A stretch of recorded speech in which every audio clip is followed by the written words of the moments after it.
Hey everybody, how are you doing today? Today I'm going to talk to you about my blueberry bushes. I don't think I've really done much of a video on my blueberry bushes here in the garden. It's sort of a neglected part of the garden. I always have a hard time to get over here and weed it and keep it up to date. But leave in the comments for me what you guys are growing for fruits. Be it blueberries, raspberries, apples, plums, peaches, whatever you got.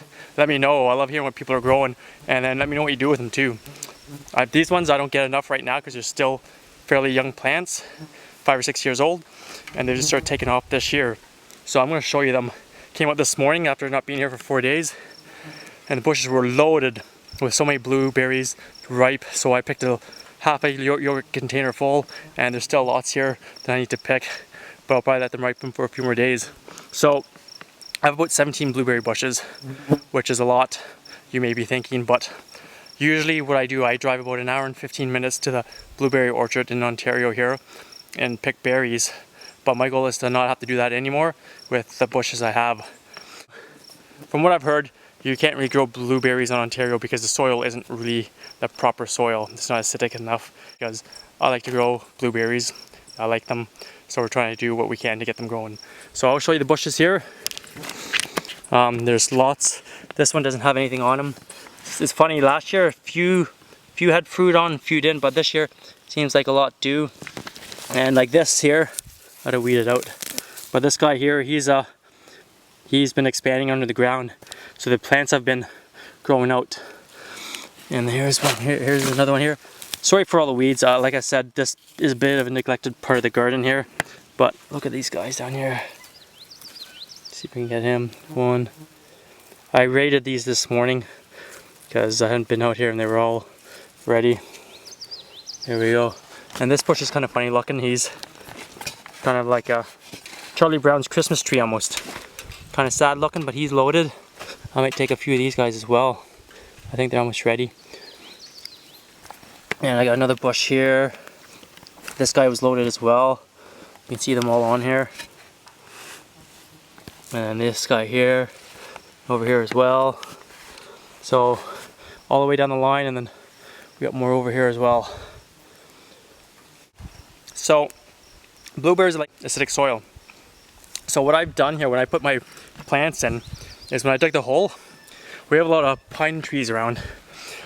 As you can tell in the background, I took a nice big handful of them from the ground that I've been sitting there for a while. Put them in the hole, buried up, and then on top as well, I just loaded it up with more pine needles here. And then if you dig under, it's kind of nice. Gets your soil back to where it needs to be for your blueberries, turns it acidic a little bit hopefully. And I try to add some every fall just to have it break down. As well, I heard that peat moss is great for blueberries because it's a bit more acidic. So I may buy a bag of peat moss and lay it down and see if that helps out. The previous years, I bought this organic blueberry fertilizer off of eBay. No, not eBay, Amazon. But it came from the States and it was like 15-20 bucks shipping for a $7 box of organic fertilizer. So I couldn't afford that. And it didn't go too long because there was only like 2 pounds in it. So I'm totally against like fertilizers from the store, but I ended up buying some rhododendron fertilizer because I was told that's great for blueberries because it makes the soil acidic. So I've been using that a little bit over the past 2 or 3 years, but I think now that my plants are established, cutting that crap out and just go with the natural way, more pine needles and some more peat moss, and see how that works. And as well, what I've done too, I bought some landscape fabric cloth here that I've planted because, as I said, I don't have much time to be weeding this all the time, and it's been helping with the weeds in between the paths, but I need to move it every now and then to not let the weeds grow up through the cloth so it doesn't get stuck to the ground. That's the only downfall with this stuff from the store.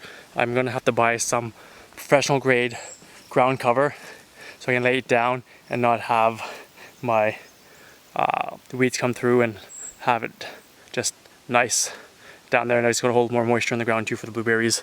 So I'm just going to pick a few here just before I end the video here to show you them. These ones are a bit smaller. These are more like a wild blueberry. I prefer the bigger ones. I find them I like the bigger ones just because they're bigger, but the smaller ones tend to be a bit sweeter. Let's see if we can find some over here. And these ones are a bit harder to pick because they're so small. And this bush needs to be pruned probably in the fall or spring. And here's one more here. So look at that. Pretty excited. I'm gonna munch on these right now. So good, fresh. I got one more plant here I'm gonna pick. I think I totally missed him this afternoon or this morning when I was out. There's so many on this guy too. Look at this. So good. Oh, they're loaded down here. So exciting to have so many blueberries after so much time and energy put into getting these plants to produce. I'll just pick a few more here. So there we go, guys. That's my blueberries I have. I've got 4 more plants on the other side of the garden, but I won't show you those because they're pretty tiny as well. So hope you guys enjoyed that little video of my little blueberries. Thanks for watching, guys. Hit the subscribe button. Don't forget to share, and happy gardening.